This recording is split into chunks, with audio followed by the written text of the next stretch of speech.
नमस्कार, न्याय टीवी में आप सभी दर्शकों का स्वागत है। कोर्ट राउंडअप की खबरें अब विस्तार से।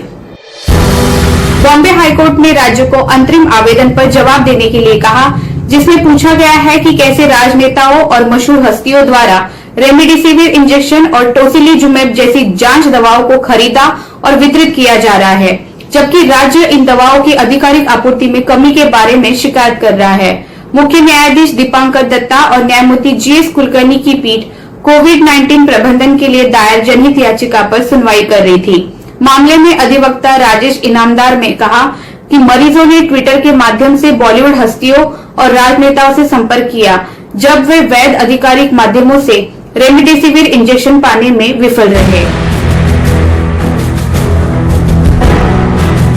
भारत में जल्द ही कोरोना के टीकों की किल्लत दूर हो सकती है। अगले ही सप्ताह से रूस में बनी वैक्सीन स्पुतनिक वी मार्केट में बिक्री के लिए उपलब्ध होने वाली है। इसके अलावा केंद्र सरकार ने अगस्त से दिसंबर के दौरान भारत में 216 करोड़ कोरोना टीकों की मैन्युफैक्चरिंग का ऐलान किया है। नीति आयोग की स्वास्थ्य समिति के सदस्य डॉक्टर वीके पॉल ने ये जानकारी दी है। पॉल ने कहा, देश में अगस्त से दिसंबर के दौरान कुल 216 करोड़ कोरोना टीके तैयार किए जाएंगे। ये टीके पूरी तरह से भारत और भारतीयों के लिए ही बनेंगे।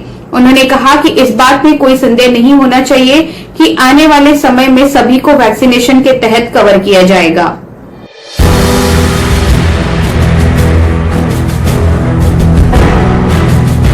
Supreme court bar association (SCBA) ने अपने उन सदस्यों को SCBA कोविड-19 अनुदान योजना 2021 के तहत एक बारगी 25,000 रूपए की अनुग्रह राशि प्रदान करने का फैसला किया है, जो कोविड पॉजिटिव पाए गए हैं। ये योजना उन सदस्यों के लिए उपलब्ध होगी जो 1 मार्च 2021 या उसके बाद से कोरोना संक्रमण से प्रभावित हुए हैं।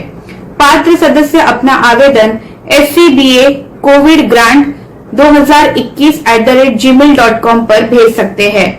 सदस्य को इस बाबत की किसी भी मान्यता प्राप्त टेस्टिंग लैब, अस्पताल, मोहल्ला क्लिनिक, सरकारी अधिकारी का प्रमाणन उपलब्ध कराना जरूरी होगा।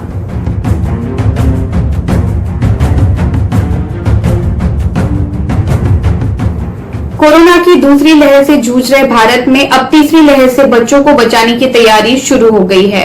कोरोना कहर के बीच ऐसा कहा जा रहा है कि इसकी तीसरी लहर में सबसे अधिक बच्चे प्रभावित होंगे।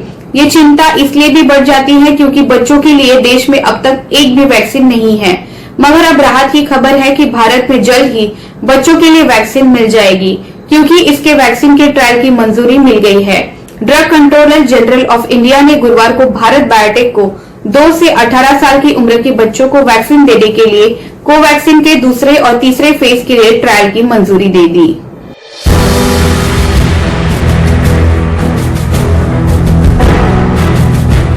सुप्रीम कोर्ट ने गुरुवार को मोबाइल ऐप द्वारा मीडिया कर्मी को वर्चुअल सुनवाई का लिंक प्रदान करने की सुविधा शुरू की।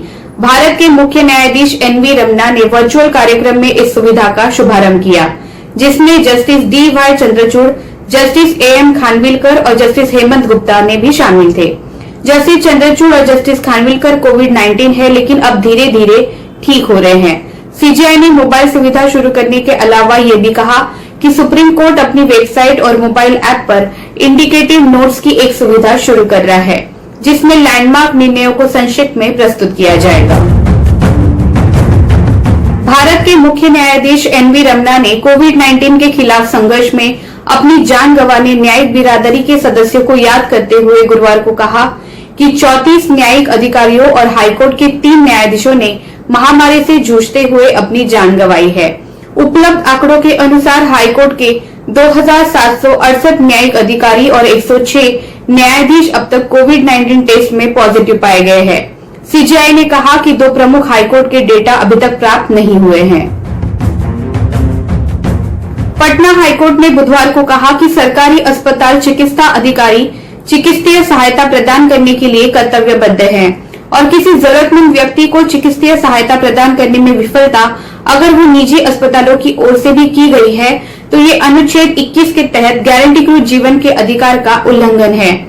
चीफ जस्टिस संजय करोल और जस्टिस S कुमार की खंडपीठ ने राज्य में कोविड-19 की स्थिति के संबंध में याचिकाओं के एक समूह पर, जिनमें चिकित्सा अवसंरचना, कोविड की दवाओं की उपलब्धता ऑक्सीजन आपूर्ति के मुद्दों पर भी रोशनी डाली गई थी। इसकी सुनवाई की और कई निर्देश जारी किए। चंडीगढ़ की एक स्थायी लोकल अदालत ने भारत संचार निगम लिमिटेड BSNL को निर्देश दिया है कि वो अपने एक उपयोगकर्ता को मुआवजे का भुगतान करे, क्योंकि इस उपयोगकर्ता द्वारा DND सेवा का लाभ लेने के बावजूद भी उसके नंबर पर भेजे जा रहे प्रमोशनल मैसेज को रोका नहीं गया। अदालत ने कहा यह आवेदक की निजता के अधिकार के उल्लंघन का मामला है, जिसने कॉल सर्विस द्वारा किए जाने वाले अवांछित कमर्शियल कॉल को रोकने के लिए अपने मोबाइल नंबर को DND के रूप में दर्ज किया था। सुप्रीम कोर्ट ने कहा कि अदालतें उचित मामलों में दंड प्रक्रिया संहिता CRPC की धारा 167 के तहत घर में नजरबंदी हाउस अरेस्ट का आदेश दे सकती है।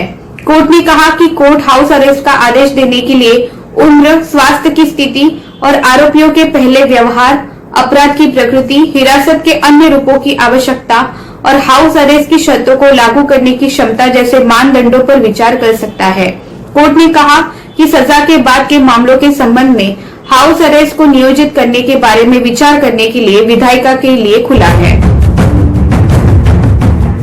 गुवाहाटी उच्च न्यायालय ने राज्यों में कोविड-19 की स्थिति पर पिछले साल स्वतः संज्ञान याचिका पर दिए आदेश में संशोधन किया है और अधिकारियों को निर्देश दिया है कि वे उन विदेशी बंदियों को 5,000 रुपए के बॉन्ड और कोविड-19 की दूसरी लहर मद्देनजर 2 जमानत के बजाय 1 जमानत पर रिहा करें, जिन्होंने 2 साल की हिरासत की अवधि पूरी कर ली है।